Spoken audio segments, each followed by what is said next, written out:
terceiro ponto, precisamente sobre os recém-especialistas, leva-nos a falar sobre a questão do acesso à especialidade.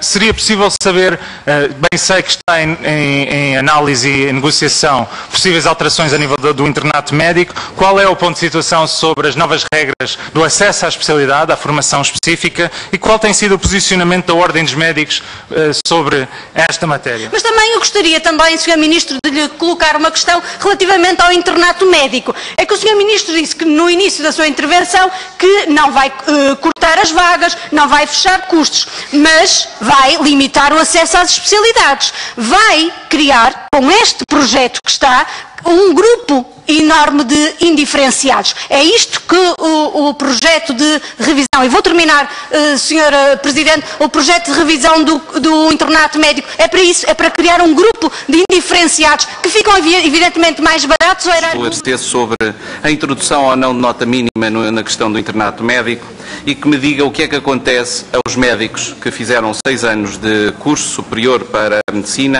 e que fiquem excluídos dessa sua proposta sem a possibilidade de a exercer de seguida.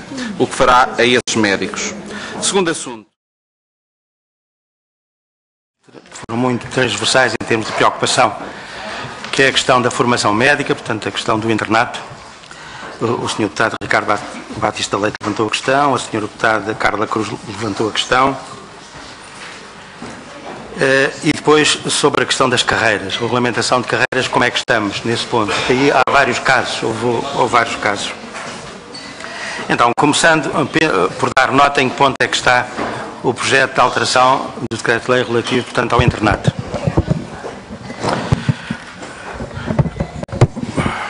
Portanto, o Governo, neste assunto, como não podia deixar de ser, tem feito um enorme esforço no sentido de ouvir e pensar os pareceres que as várias entidades que têm, obviamente, responsabilidade e capacidade de pensar este assunto têm vindo a emitir.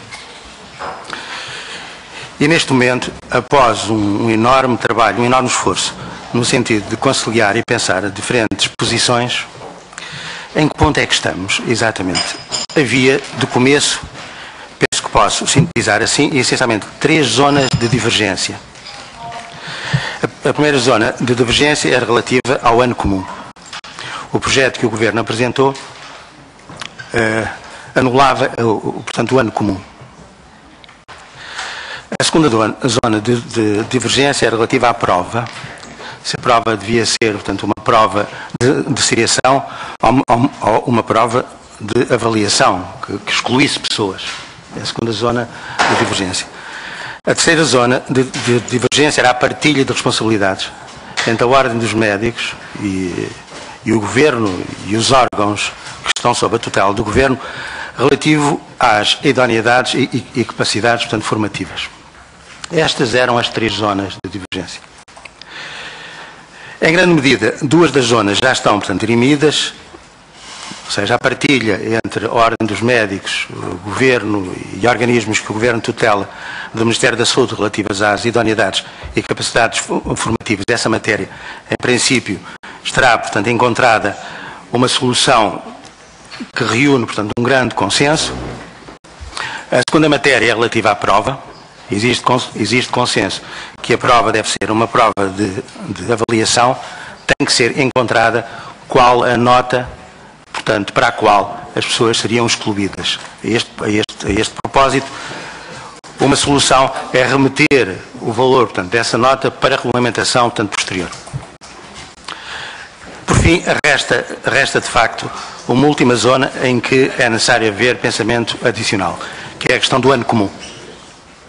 Se de facto deve ser anulada a existência do ano comum ou não. É certo que a proposta que o Governo apresentava, no fim de contas, o primeiro ano das ditas especialidades tinha uma grande zona comum.